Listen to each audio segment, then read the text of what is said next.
Hey folks, this is Morgan with Avion Studios, and today we are going to be talking about the bump mod. A little bit of history on the bump mod. These are the original key pedestals and keys from the Fender Rhodes pre-71-72, and you can see that they have a flat key pedestal. So to kind of demonstrate the action, we set up this balance rail here, and the hammer and hammer arm would set on the keys pedestal, like so, and then would raise up when the key was depressed. And essentially, it would use the arc of the lower part of the hammer arm to generate the acceleration on the key movement. So it slides along the base of this key pedestal here and drives the hammer upward. Now, the biggest knock against Fenders, especially the early ones from players, was that the action was too slow.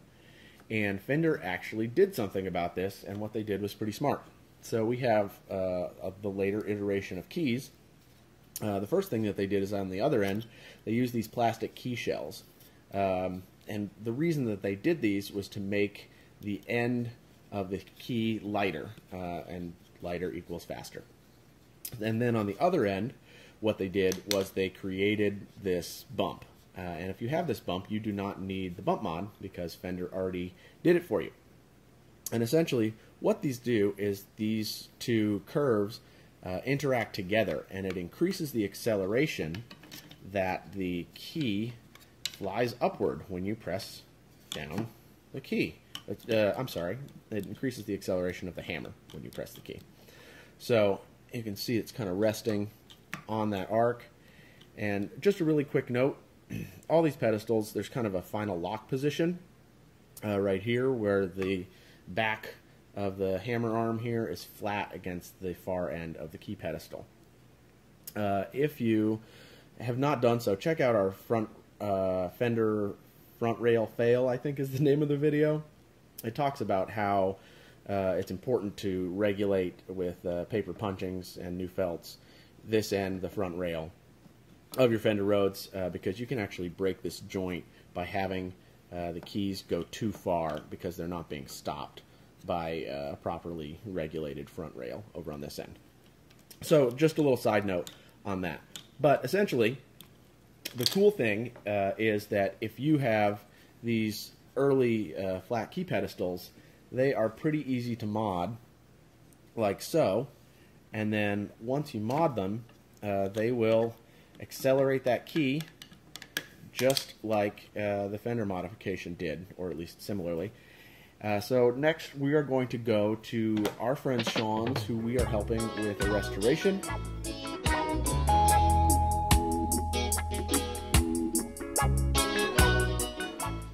Hey folks, alright, Morgan again, and we are actually on location at a client of ours, Sean's, who has a keyboard that is just in kind of a perfect state of disassembly that we could do this demonstration. And we're actually going to do the bump mod for Sean. So thanks to Sean for letting us in here so that we can do a little demonstration. What we have here is a early 70s. I don't know if it actually has the markings on it still. Early 70s, Mark I, and this is what its key pedestals look like. They're just flat, and they have the felt on here. There are a couple models that are going to have the felt on the bottom of the hammer itself, so it's going to be along here.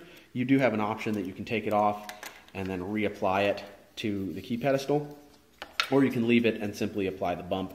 If you need just a bump rather than the kit that contains the felt from us, just let us know and we can help you out with that. Okay, so what we have here basically is an already regulated key bed. Most of the keys are off of here, but the balance punchings and the front rail punchings and felts are already in place, so we already have pretty much a key action that's already about how it's going to work. And that's kind of important because what you're going to do is you're going to place your bump mod based on where your hammer is in the down position. Make sure this rail here, you want to have this rail really firmly in place because you are going to want to take it off later, but for this you want to have it exactly where it's going to be because the position of this rail is crucial to where you make your marks for your bump mods. So I know this is not going to go well because I'm shooting a video, and that's just the way things work. But essentially, hopefully, we're going to get this in here, and it's going to, oh man, look at that. It almost was easy. So setting these is probably the most crucial and important part. You can see I took away a couple hammers here just so you can get in there and make a better look. I also have a better look at it. I also removed some down in the middle section and the treble section, and you want to do that, and I'll pan up after I set this. So essentially what you want is, I'm going to lift this hammer up here, in the up position you want the bump to be right at the edge of the hammer, and we're going to do a little close-up section here so that it's not lifting up the hammer and it's just flat, but it's right on the edge there. And then when it goes down, this is going to move. So actually, before that happens, I'm going to make a mark. So when I have the bump where I want it, I'm going to make a mark right where it is. Sometimes people use a razor blade to cut a little notch. Whatever works best for you. I'm going to make a little mark on the far edge, so going that way, on the far edge for where I want the lineup to be. And then, just to show, we're going to probably show this in another section, but as it goes down, the bump mod is going to actually be resting on the hammer, and then boom, as soon as the key pedestal is all the way up, the hammer is basically off of the bump mod. So it just essentially affects the action when it is going up, and once it is fully depressed, it is just barely touching it or not touching it. And it's kind of wiggling here. But now that we've done that, I'm going to pan up just ever so slightly so you can see a little bit more of the key bed. So we marked our base section. We go through, I remove a couple hammers over here, and then I mark a section on the middle, and then again, I do it, can you see the over here? And then I do it over here on the treble section. So I have 3 marks, 1, 2, 3. Then, once I have my marks and I'm really certain about where they are, I'm going to remove this entire rail with all the hammers. And when removing it, there's these on top, and there's also, one of the reasons that we have this outside of its shell, the plywood enclosure that they go in, is that there's also on each end, so on this end and on the far end over there, there are screws that come in from the side. And to remove those, it's really, I don't even know if you can with the enclosure in place. So it's way worth it to pull this out. So we're going to pause for a second. I'm going to pull this out, and then we're going to see what this looks like, just marking mark to mark. We'll draw our lines, and I'll explain a little bit more about the bump mod.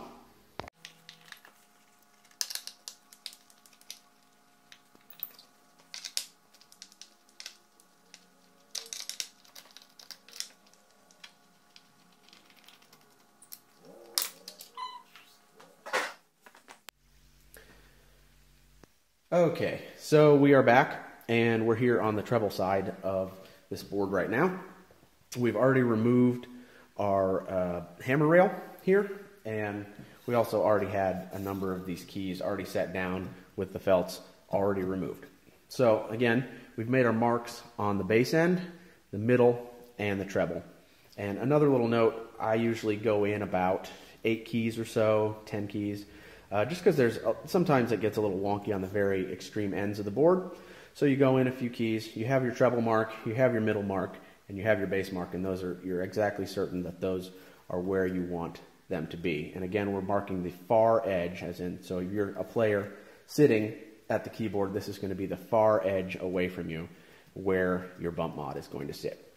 So now that we have our marks, we're going to grab something that is very straight. We often use this square, but you can use whatever works for you. Sometimes if you have a level around or an extremely square, straight piece of wood, whatever the case may be, you're going to want to take this, go from the middle to the treble, and draw your line all the way across. So make your mark all the way from the middle to the treble, and then bring it over and do the same thing from the treble end to the bass. And so you're going to go all the way down. Once you have those lines complete, you can begin placing your bump mods, and you're going to place and use the super glue to put them in place. And we're going to move on now to some more close-up stuff so you guys can get a better feel of exactly what that looks like. But this is the whole board layout. Once you have put all these back on and you've reapplied the felt, then you're going to want to put the hammer rail back on. So I think this is going to do it for our shoot over here. Thanks again to Sean.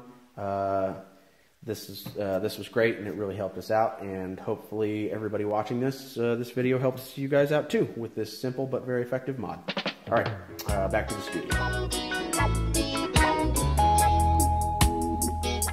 Okay guys, we are back, and hopefully now everybody has a pretty good idea about layout and marking and just kind of accessing the keys in general. So now we're just going to talk about the nitty-gritty, just gluing, and do some close-ups just so people can see things well and feel confident doing the mod. I should also mention just a little things about our kit. These are our bump mods over here, and we actually have them. Look at that, amazing. We actually have them custom made for us in the USA. We're pretty proud of that.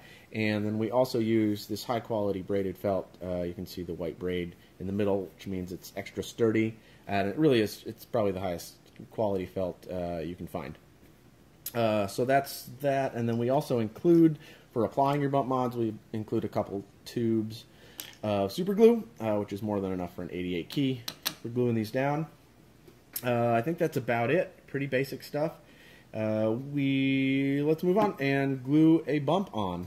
So this is a really poorly cleaned one, but it doesn't matter. It's kind of a junk key we have sitting around. But I put a mark on here, and I'm going to grab my super glue and a bump and just show you guys just how incredibly simple it is to apply these guys. They say it takes about 24 hours for the glue to fully cure. But I found that in the workflow here in the studio, we can often come back to them in 10 minutes or so and apply the felt. So you can see I did just kind of a modest little line of glue, and then I'm going to edge that bump up to the line. Sometimes it sticks to your thumb. That's okay. So there you go. You can see it. Then you just set it aside for a little bit. And we actually have another one over here that we did like 5 minutes ago. And I'm going to show you guys how to apply the felt. We're going to apply the felt using this E6000 glue. Yeah, apparently hard to say. But it's a good glue. It's pretty universal. We sell 3 packs of them. They're not included in the set because a lot of other people have glue around. So we didn't want to add cost to the set if it wasn't necessary. But this is a good option. I also like the synthetic hide glue from Type Bond. We use actual hot glue pot shavings here in the studio a lot too. And you can also use like a PVC e-glue, which is common for piano felt. Anyway, so what you do is we will usually, I'll usually just measure these out kind of in bulk and just cut a bunch of them. But you can use the pedestals here because they're all pretty uniform, and cut a little bit of extra on there because it's going to need to be a little longer because of the bump and because it's really easy to trim. So when you're ready to apply it, you have your little piece here, and we're going to use a bit of this glue. And what I like to do is just make sure that it fills into the kind of creases around the bump mod, and then make sure you take your felt all the way to the back end. Just kind of smear it around a little bit. The application of the felt will spread it out pretty well because this is a pretty high viscosity felt or glue. Different glues will act differently. So just kind of, do the ones on the end first as you're kind of figuring it out. Those are going to have a lot less wear, but you should be fine. So then I'll just apply it, going front to back. I have plenty of room. I cut this one extra long, but there's nothing wrong with that because they're easy to trim. Now the way that we secure the felt around the bump here, which is kind of the crucial glue point.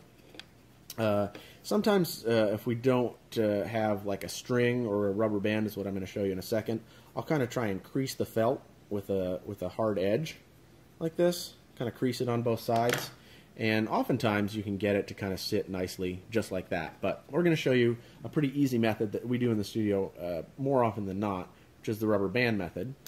And just do like that, and then flip it over, and we're just putting it on both sides of the bump. You just want it to sit right in that crease there.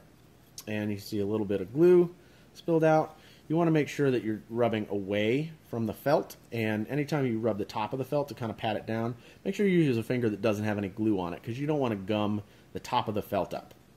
So there you go. That guy is ready to go. Sometimes I'll check the end. If it didn't get enough glue, you can lift it up and add a little more glue while it's setting. But that is it. Really, really simple. Sometimes these will leave little dents. That's totally fine because it's a little more pressure. You can also use a string, like a nylon string, wrap it around. Doesn't even need to be tight. Sometimes we don't even tie them. Just kind of a loosely, thread it over itself, and you'll be fine with that. So you can let that sit. I usually let those sit overnight because it's kind of a long process doing a full board. And then you end up with something like this, which we did do last night. And you can just pull the rubber band away. There it is. Sometimes it gets a little stuck. You can razor blade around there. But you can see it's really tight around that bump mod there. And it's really tight on the key pedestal. So that should hold up for years and years and years and years. Okay. I don't even have anything else to say about the bump mod. So hopefully, if you guys have any questions, just let us know. Hopefully this kit makes it so you guys feel confident doing this mod, which is a pretty cool mod, pretty simple, and has a big benefit. All right, that is all. Morgan for Avion Studios. Have a great one. Happy playing.